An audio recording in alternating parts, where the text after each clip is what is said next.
We are on the court record in the matter of Commonwealth of Kentucky versus Dejuan. Hammond.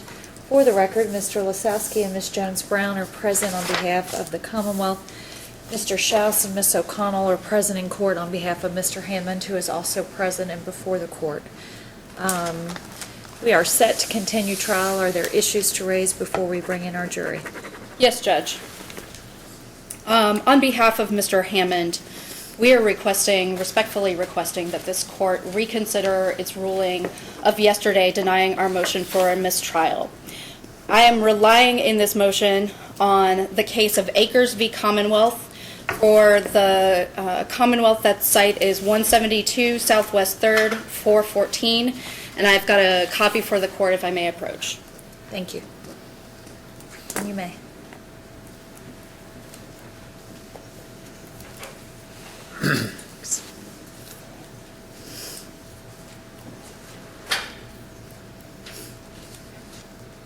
Judge, in the case of Akers v. Commonwealth, as the court will see, that was a domestic assault case. At trial, the defendant's theory in that case was that the victim fabricated the whole incident. That defense in Akers v. Commonwealth was based on the fact that no evidence of physical injury had been disclosed to the defendant prior to trial. When the defendant's attorney attempted to impeach the state trooper and the lead investigator on that case with the lack of evidence of physical injury in his report, it was disclosed that there were 2 investigative reports that had not been turned over to the defendant prior to trial. Those reports indicated that there was physical injury because the trooper had check-marked a box on his form that there was physical injury, and he had also prepared a wound report that was not turned over. At the time, the defendant's attorney made a motion for a mistrial, and the trial court denied that motion. In Akers v. Commonwealth, the Kentucky Supreme Court ruled that the Commonwealth's failure to grant a mistrial was reversible error. The court noted that the defendant's defense was entirely gutted by the Commonwealth's failure to turn over that evidence, and that the defendant prepared his defense strategy laboring under the misconception that there was no physical evidence.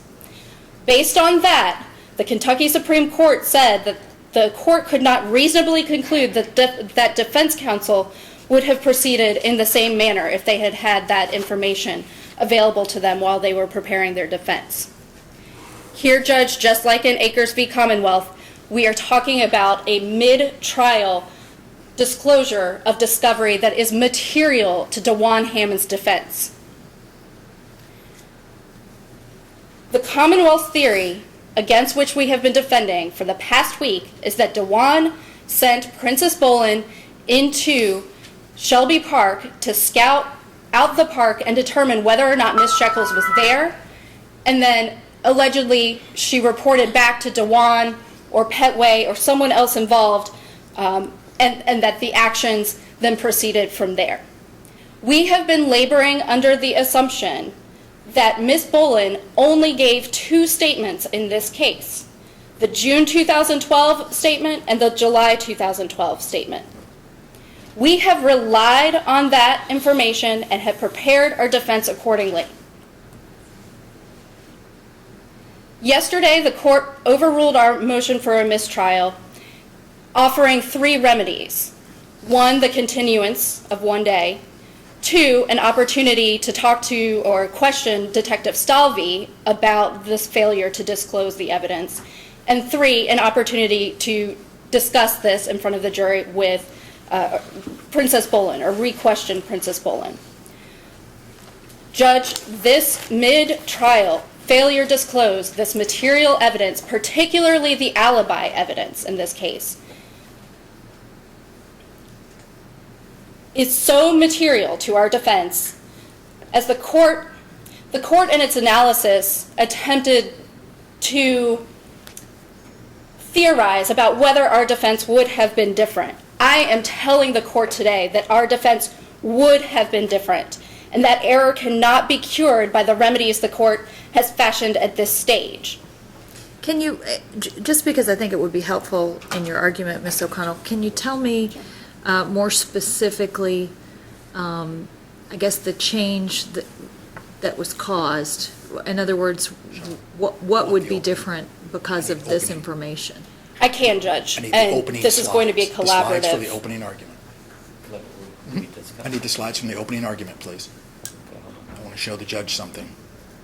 Do you want me to continue, or do you want me to wait until? I want to answer the judge's question. Okay. No. Go back to last Tuesday or Wednesday, The the opening. opening argument. Do you remember when I gave my opening statement? And the only reason I'm saying that is I wasn't really trying to fashion anything. I was trying to look at the evidence in light of what Need the calendar I effect, understand please. your defense is to be. Right. And make a determination, which I think the law requires me to make, as to whether or not the evidence that should have been proffered that wasn't to Right. the defense. Judge, I Whether told- that evidence would create a substantial likelihood or a reasonable likelihood of a different result. Absolutely, and I think both of us are going to address that. Judge, I can handle that perfectly. In Akers, the defense attorney told the jury, you used the expression, or you used the metaphor of a roadmap with this jury, and I told him that I prefer the one about the jigsaw puzzle, the box on the jigsaw puzzle. In Akers, the defense attorney told the jury, you're not going to hear anything about physical injury. That's how you're going to know this case is BS, if I can call it that. I stood in front of this jury and showed them this, and in Akers they rely on the defense attorney's opening statement to the jury. In Akers, or in this case, I showed the jury this, Judge. I direct your attention to this. I said the shooting occurred then. He wasn't indicted for 2.5 years, and then made a big deal out of the fact that Ms. Boland, Princess Boland, wasn't even interviewed until June and July of 2011. I said they didn't even interview her until July of 2011. I'd have told the jury they interviewed her in August and she said this, that, and the other thing. And then they don't go back to her. I assume they don't go back to her for 2 more years. I don't know what we're going to get dropped on us after I cross-examine the next witness, Judge. Who knows? Maybe some other report will come out about Prince or Janice and additional interviews there. But I never would have said that. And I want the record to show, pursuant to Akers, Bustle, Giglio, on and on and on, Kyles, I never would have said this. What I would have said was, they interviewed her in August and she said she was at the mall with him. Then they hammered her with arrests and all this other stuff, and then she changed it. I can't go back and fix that now. And now I look like I don't know what the hell I'm doing. Now when he gets on that witness stand this afternoon and says, well, actually, I interviewed her on August the 12th of 2009, so Mr. Shells was wrong about that. I look like I don't know what I'm doing now. And if I may tag on to what Mr. Schaus is saying, he's absolutely right. There are two specific remedies that the court attempted to provide us yesterday. One was the ability to question Princess Boland about it. If we go back and question Princess Boland about this 2009 statement, it essentially puts us in a position of having to rehabilitate the Commonwealth's witness, who we have just presented to the jury as someone who has made up statements, and we've said, you've made up this information, you've made up this information, you've made up this information, but believe her 2009 statement. Okay, so that's why that won't work for us. Additionally, if we ask Detective Stalvey about it today, that gives him an opportunity to explain away or downplay the Commonwealth's failure to disclose this evidence, leaving the jury to make a judgment about the significance of that. That's for the court to decide. These rules were designed to provide a fair trial and to protect the due process of Dejuan Hammond. The jury cannot be placed in the position of determining or making judgments. Lay people cannot be put in the position of making judgments about the significance or the importance of the Commonwealth's failure to disclose. And I also want to point out, Judge, that this was not, it may have been inadvertent on the part of Elizabeth Jones Brown and Mr. Lisowski, but even they yesterday conceded that it looks like this was a deliberate attempt to conceal this evidence.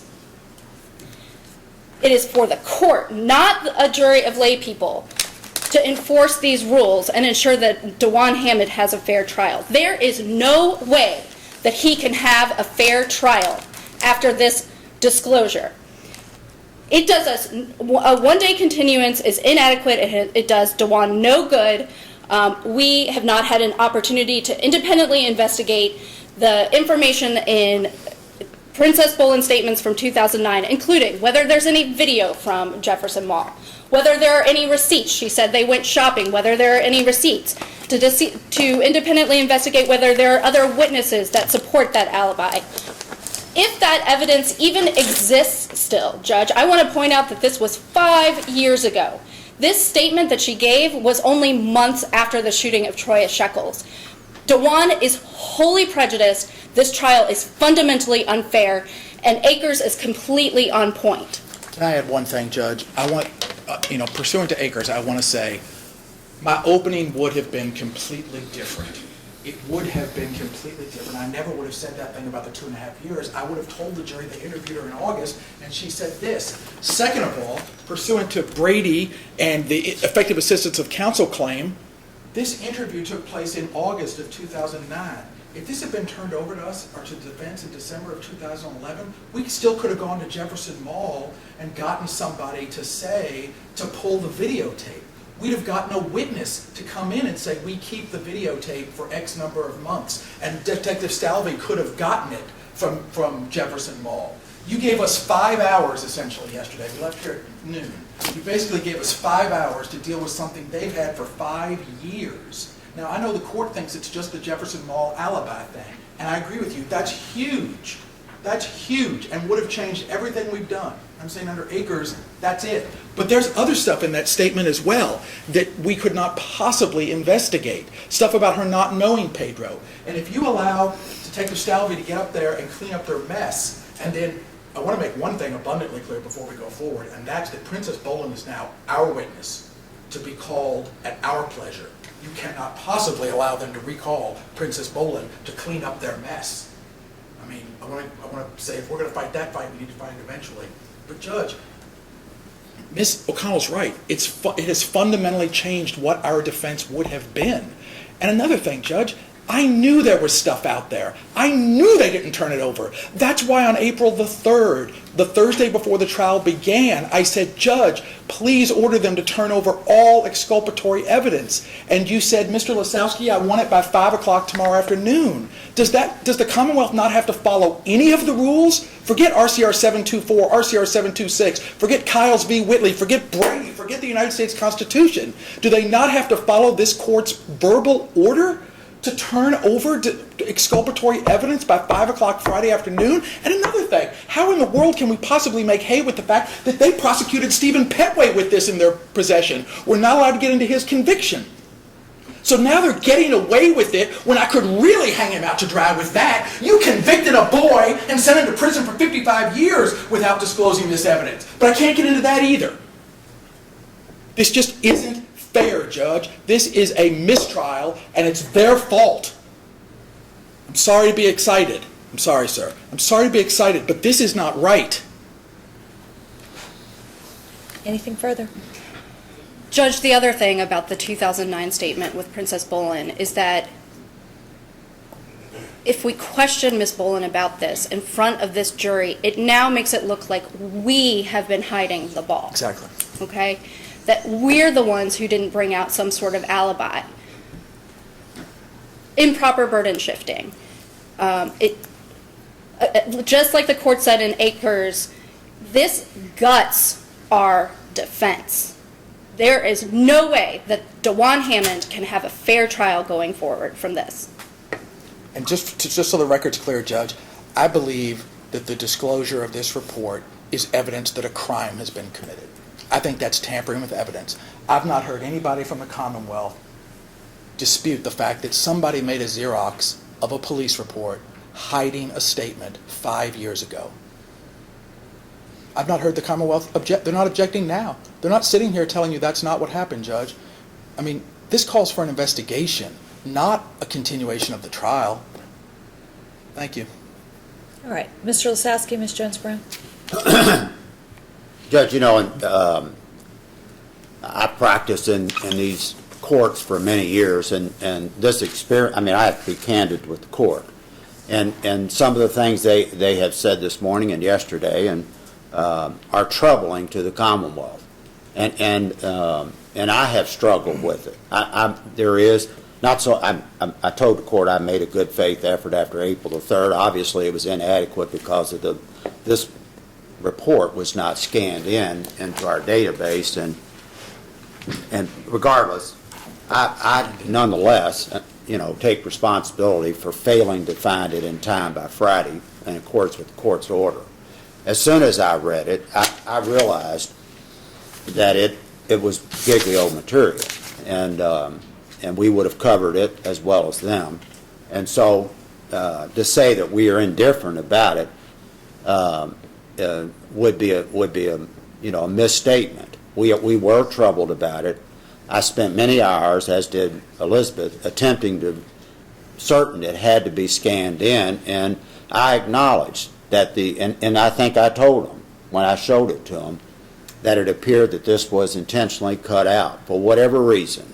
All right, and it would be ridiculous for me to argue otherwise or make any statements otherwise. So we recognize the defendant's right to Giglio material. It's been in place for 40, 50 years under U.S. Supreme Court law. I'm well aware of Brady and Giglio. I often make presentations to attorneys and prosecutors on those obligations, and whether it's intentional or whether it's inadvertent, the failure does affect the right of a defendant. The question is whether the court has fashioned a remedy that will protect the defendant's rights, and I think a court has, but I recognize and don't intend to step on the concerns that they voiced, and I have read Akers, and I'm familiar with the holding in there and the concerns the Supreme Court had, so in some ways I'm not here to try to belittle the importance of the error. I represent the Commonwealth in this matter. I was directed by the court on April the 3rd to take a look at the file. My examination of that file failed to do what the court had told me to do, and that is to check everything, make sure there wasn't. It didn't occur to me till Sunday afternoon in my meetings that there was a report that had been deleted referencing the witness, and then continued the rest of that afternoon and into the 8, 9 o'clock that evening to check everything and satisfy myself it had not been turned over. But I'm not here to defend what occurred in this particular instance.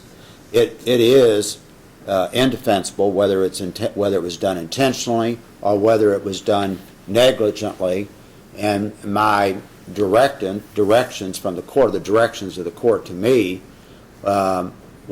failed to meet my obligations. You had asked me to check, and I'm not saying I didn't do what the court did, but the kind of examination I did on Sunday would have uncovered it, and so in that sense I take responsibility for this particular failure. I was not here when the report, when the discovery was disclosed. So, and I've talked to Mr. Randy Rostein. I've already told the court he didn't recall the incident, and so I couldn't ascertain from him any explanation that would nor am I here to offer any explanation or suppositions or guessing at what the concerns are. I recognize that in the middle of a trial, Giglio material coming out 4 days into a trial is not a matter, particularly this Giglio. I mean, I read it and I realized that it's a fairly inconsistent statement what she said on June 30th and July 15th. But I believe the court has fashioned a remedy that will provide them the opportunity to explain to this jury the mistakes that the Commonwealth made, and we're going to have to acknowledge those to the jury, which is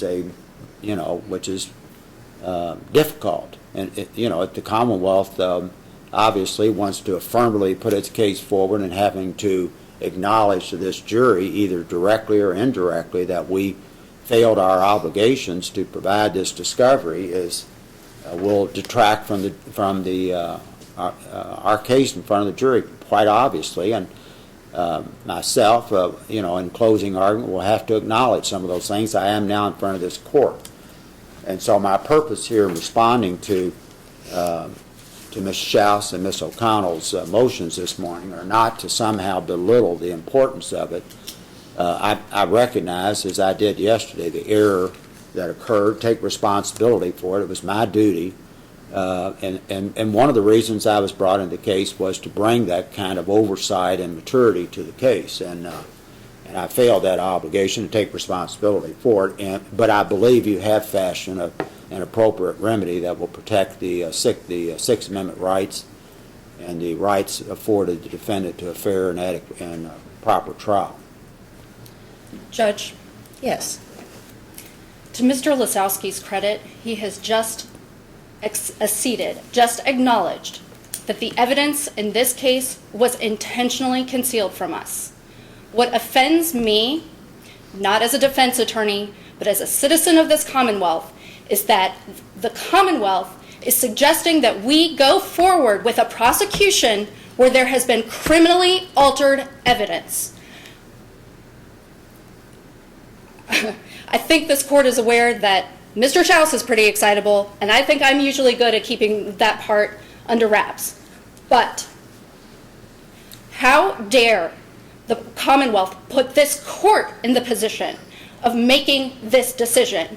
If they know that there was criminally altered evidence in this case, then they have a duty to dismiss this case. How dare they prosecute Dejuan Hammond knowing that evidence has been tampered with and that it has been completely undermined? Well, I'm not There's saying a there was- prosecutorial duty to I'll let you seek. respond in just a minute, Mr. There's a prosecutorial independent duty to seek justice. And I think it is clear in this case that the Commonwealth is attempting to go forward even though evidence has been tampered with in this case. To Mr. Hammond's, and to use Mr. Lasowski's direct quote, has been intentionally cut out. Now, I don't know if the Commonwealth's going to continue to put you in this position and ask you to make this ruling, but I just want to make the record clear that I am offended that the Commonwealth is not making a motion to dismiss this case right now. Well, I acknowledge that what's obvious to anyone with common sense, that the portion in question was removed in the discovery. I haven't tried to conceal that from the court or from the defense counsel. I acknowledge that. It's patently obvious. Common sense says that. What the purpose is behind that and how it occurred, I have no knowledge and make no assumptions here today on that as to whether it was criminal, inadvertent, there was some other plan. I did reach out to talk to the prosecutor and did not ascertain an explanation. He didn't have any recollection of it. So I'm not here joining in their assertions that that it was the acts of anyone who was responsible for that or anything other than what they are, that there was any intent on that on their part. I don't have evidence of that intent and don't make any presumptions on it. I recognize the concerns that they have, and I've candidly recognized those in the front of this court, as I think I'm obligated to do to the tribunal. Judge, if I might, that's tampering with physical evidence. That's the very definition. Mr. Lasowski has just said that it's evident to anyone with common sense that it was intentionally cut out. Those are two quotes Mr. Lasowski just said, and again, to his credit, he's being, I think, I get Mr. Lasowski's in a tough spot here. I get he's in a really tough spot here. But let's be clear, and I know he'll object if he thinks I'm misstating things, but he just said that that is the very definition of tampering with physical evidence. The evidence is the report. It was then and there known to be introduced in a proceeding. In this case, Mr. Hammond had already been indicted, and someone tampered with it. Someone destroyed it, effectively, because a police report is just that. It's the information in the document. It's not throwing a gun in the river. It's not burning bloody clothes. The evidence is the report. And to conceal it is to tamper with it when you know then and there that it is the subject to be introduced in a proceeding, those reports. To his credit, he's admitted that. That's a crime, Judge. That's a crime. Are we really in a position where we're going to go forward when someone has committed a crime. And I want to point out, tampering with physical evidence, you throw the gun in the river and the police they drag the river and find the gun, you're still charged with tampering, Judge. That's still a tampering, throwing the gun in the river. Hiding this evidence, even though it's come out in the middle of this trial, that's a crime. There can be no doubt. I've told the court how my opening would have been radically different. I'd have hammered Princess. You were interviewed 5 months after this shooting. Not quite 5, between March and August. I'd have gone into that in my opening. I'd have put his report on that screen. I'd have had Mr. Oates with those other reports I had. Said, she told you Jefferson Mall. On and on and on and on and on. There's no way to fix this. And again, my God, that's a crime, Judge. I mean, under Potter v. Eli Lilly and a whole host of other cases, this court has the duty and the ability to regulate justice in this courtroom. You could launch an investigation right now if you saw fit. I mean, to his credit, he's admitted that a crime has occurred here, Mr. Lasowski. But I'm with Ms. O'Connell. I can't believe we're talking about going forward under these circumstances. All right. Any further response from the Commonwealth? Well, I'm not acknowledging a crime's committed for all the reasons that I said a few minutes ago. I recognize their characterization of it, but I'm just acknowledging it that it was intentionally not included in the discovery. What the basis for that are, I do not have for the court, as I've said several times, nor am I going to speculate for the court on that. I basically have laid out what I think the government's position on this matter, and candidly address the court on it. And hopefully my candor and recommendations are taken seriously by the court. Okay. The defendant has renewed a motion for a mistrial. The defendant has presented to the court the case of Akers v. Commonwealth, in which a physical assault occurred. The major thrust of the defense in the case was that this assault just flat didn't occur, based upon the fact that there were no reported injuries, and the defendant in that case only found out mid-trial that in fact the trooper involved had marked on a report that there were physical injuries, which substantially changed the defendant's defense in the case, and the court did in that case grant a mistrial. The defense in this case argues to the court that the statement that should have been tendered and was not would substantially change their defense, that it has gutted their defense, that they would have made different arguments, and based upon that they should be entitled to a mistrial. Again, the court's review and analysis on the record yesterday, and which is why I asked defense counsel today specifically how their defense in the case changes based upon the statement that was not turned over.